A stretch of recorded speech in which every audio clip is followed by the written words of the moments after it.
Bismillahirrahmanirrahim. Assalamualaikum warahmatullahi wabarakatuh.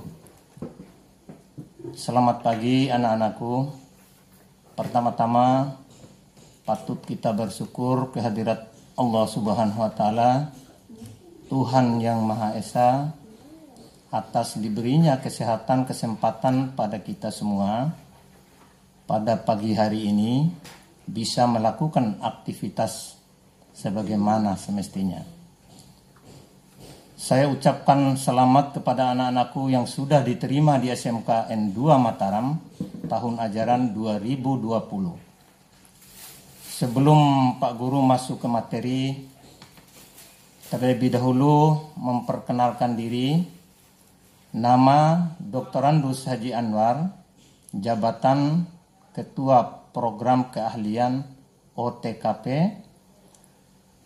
Baik anak-anakku, pada kesempatan yang singkat ini saya akan sampaikan materi yang berkaitan dengan pembinaan mental dan tata krama dalam MPLS tahun 2020 tahun ini. Anak-anakku yang berbahagia,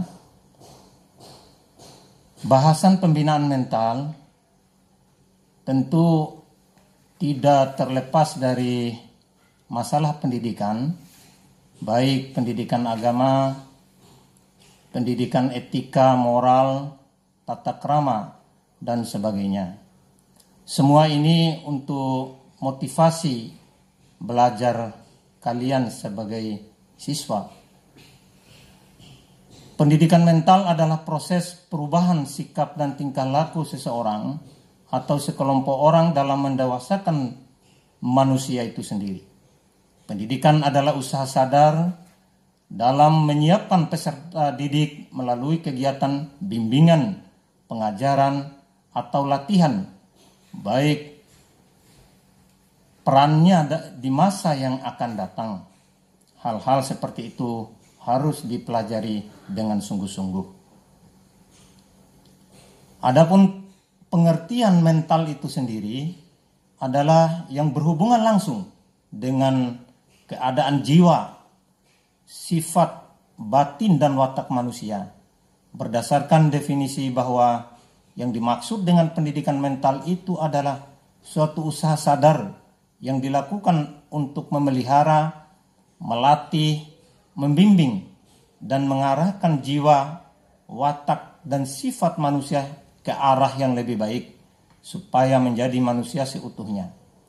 Artinya sosok manusia yang mempunyai kekuatan baik secara fisik maupun psikis dan mampu mengadakan perubahan-perubahan dalam tingkah laku dan sikap serta kepribadian manusia di dalam lingkungan pergaulan kehidupan sehari-hari.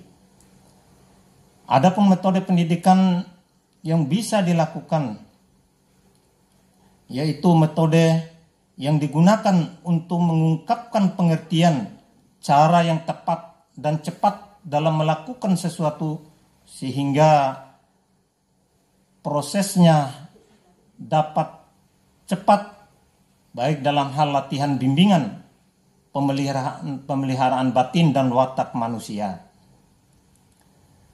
Pembinaan mental yang baik itu cara garis besar ada 5 cara. Yang pertama, mengembangkan potensi yang ada pada diri manusia.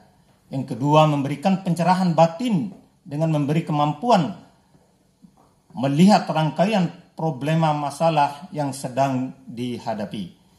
Yang ketiga, membangkitkan semangat persatuan dan kesatuan dalam kehidupan. Yang keempat, menanamkan rasa tanggung jawab. Dan yang kelima, menanamkan disiplin.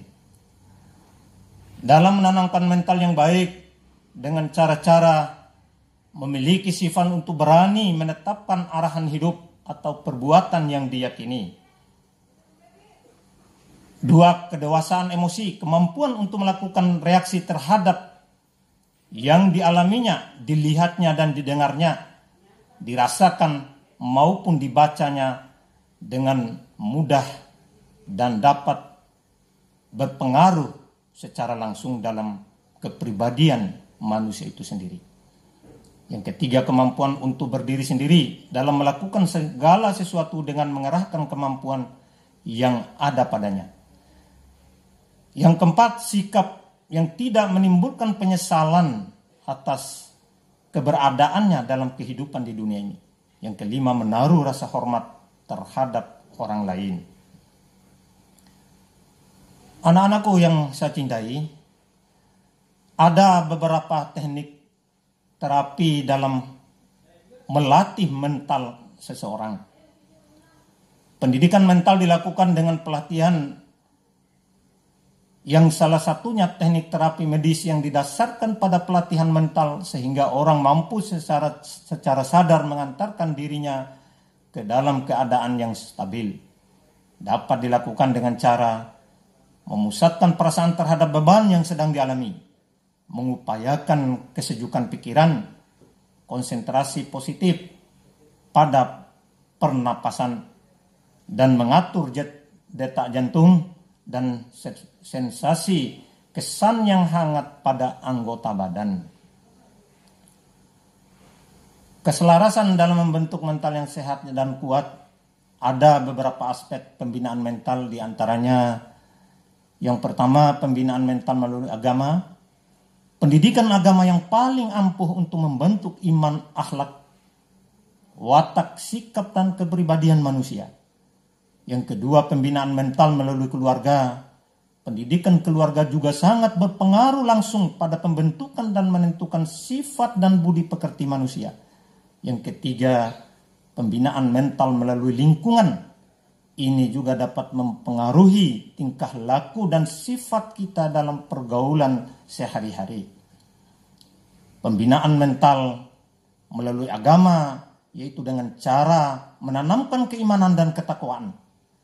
Pembinaan mental melalui pribadi keluarga dengan cara mengendalikan emosi, motivasi berpikir positif, dan mengembangkan potensi diri di lingkungan keluarga.